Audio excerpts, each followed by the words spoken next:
Story: The Most Beautiful Princess. Long ago there was a king who was very ill. He wanted a hare killed to make him some broth. His only son, the prince, set out to find one.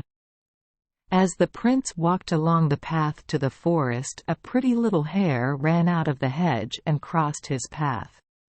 He at once started in pursuit. The hare was a very swift runner. The prince followed her into the deep forest. Suddenly the hare ran into a hole in the ground. The prince kept in sight of her and soon found to his dismay that he was in a big cave. At the very rear of the cave there was the most enormous giant he had ever seen in his life. The prince was terribly frightened. "Oh, ho!" said the giant in such a deep savage voice that the cave echoed and re-echoed with his words. "You thought you'd catch my little hare, did you? Well, I've caught you instead." The giant seized the prince in one of his enormous hands and tossed him lightly into a box at one end of the cave. He put the cover on the box and locked it down with a big key. The prince could get only a tiny bit of air through a little hole in the top, and he thought that he never could live. Hours passed. Sometimes the prince slept, but more often he lay there thinking about his sick father and what he could ever do to get out of the box and back once more to his father's side. Suddenly he heard the key turn in the lock. The cover was lifted, and he saw standing before him the most beautiful maiden he had ever seen or dreamed of. "I am the hare you followed into the cave," said she with a smile. "I am an enchanted princess and, though I have to take the form of a hare in the daytime, at night I am free to resume my own shape. You got into this trouble following me into the cave and I am so sorry for you that I am going to let you out. You are so beautiful that I could stay here forever and gaze into your lovely eyes," said the prince. "You would see only a hare in the daytime," replied the princess. "It is not always night. Besides, the giant may return at any moment. He just went out on a hunting trip because he thought that you would not make a sufficiently big supper for him. Don't be foolish. I'll show you the way out of the cave and then you must hurry home as fast as possible." The prince thanked her for all her great kindness to him and acted upon her advice. He went home by the nearest path, but when he reached the palace his father was already dead. The palace was wrapped in mourning. The prince was so overcome with grief that he felt that he could not keep on living in the palace. After his father's funeral he went away as a wanderer.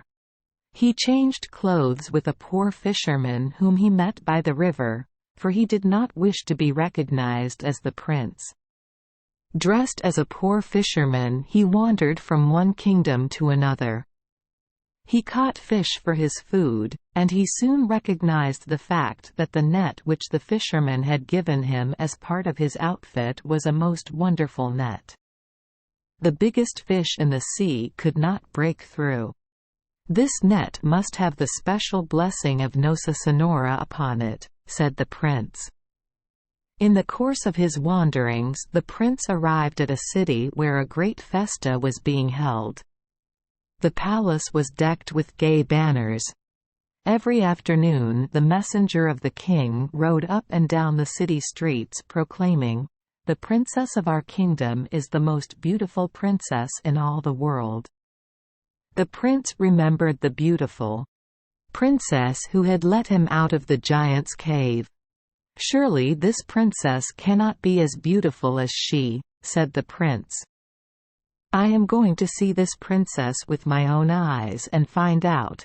Accordingly the prince went to the palace gate to watch for the princess. Soon she came to the balcony and leaned over the railing. She was very beautiful, but her nose was just a tiny bit crooked. She did not compare at all with the princess of the cave. "This princess is not by any means the most beautiful one in the world," said the prince dressed as a fisherman.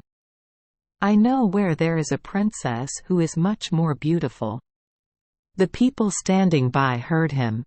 His words were at once reported to the royal guards. They seized him roughly and took him to the king. "So you are the fisherman who says that my daughter is not the most beautiful princess in the world," said the king sternly. "You say, I hear, that you know a princess who is much more beautiful. I am a just king, or else I should order that you be put to death immediately. As it is, I'll give you the chance to prove what you say. If you are unable to fulfill your boast and show me this princess who in the opinion of my court is more beautiful than my daughter, you shall lose your life. Remember that you will have to bring her here to my court to have her beauty proven."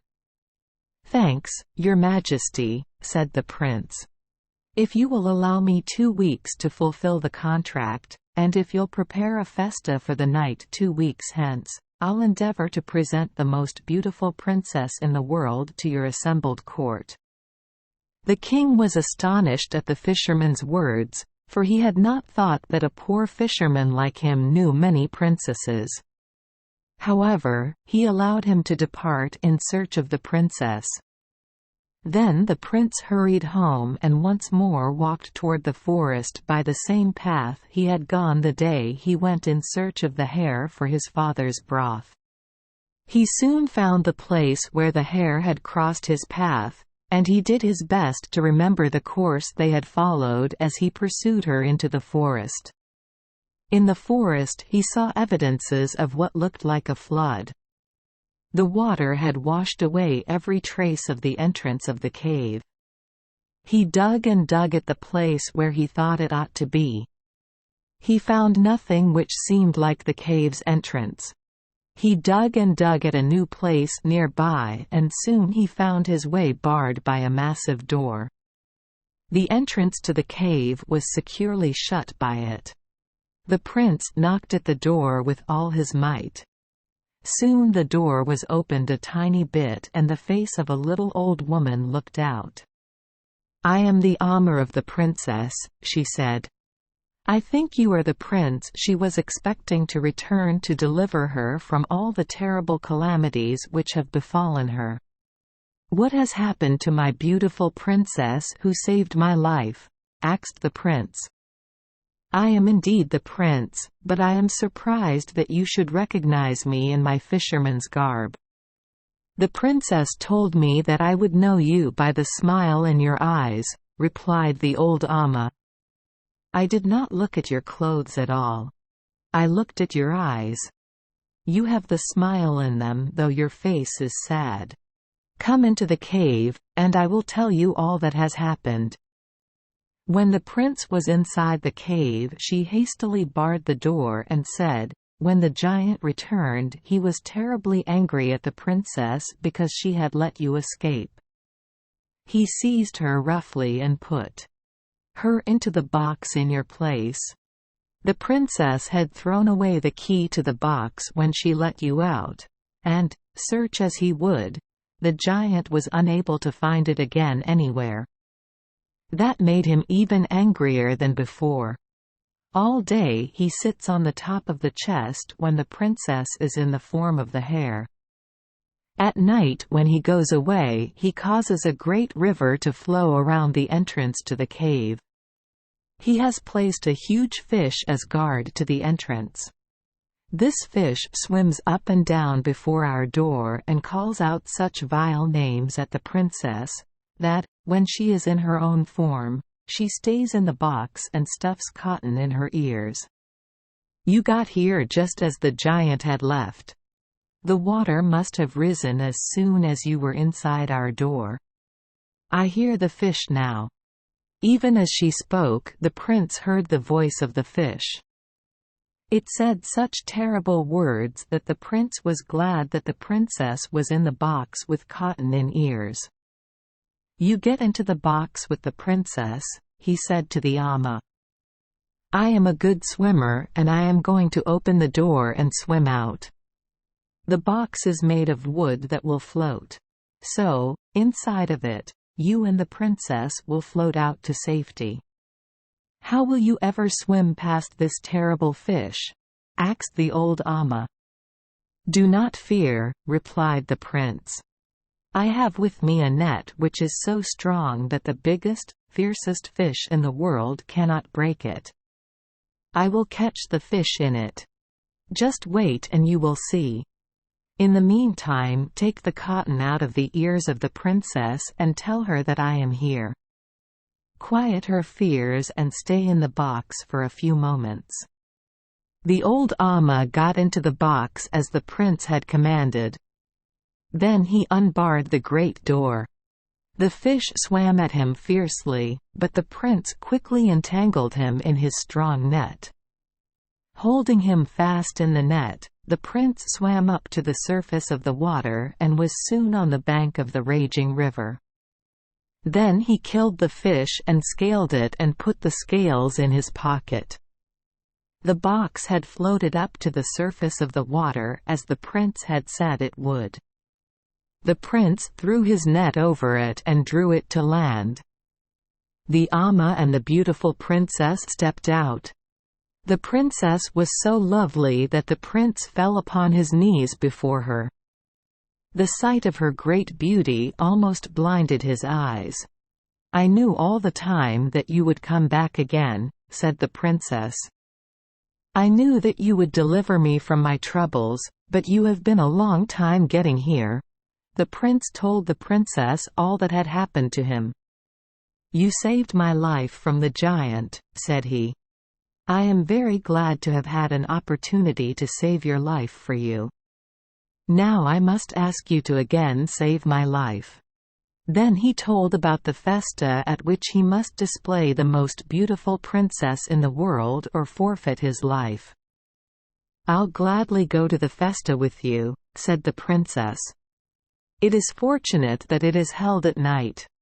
The princess and her Amma traveled quickly with the prince to the kingdom which claimed to possess the most beautiful princess in the world. It was already the night of the appointed festa when they arrived. The king's army was drawn up to slay the prince. No one dreamed that the poor fisherman would be able to bring any princess at all with him, much less a beautiful one. The prince hid the princess in the box which the old Amma carried on top of her head. When the poor fisherman stood before the king with an old Amma standing by his side, a great laugh ran through the king's court.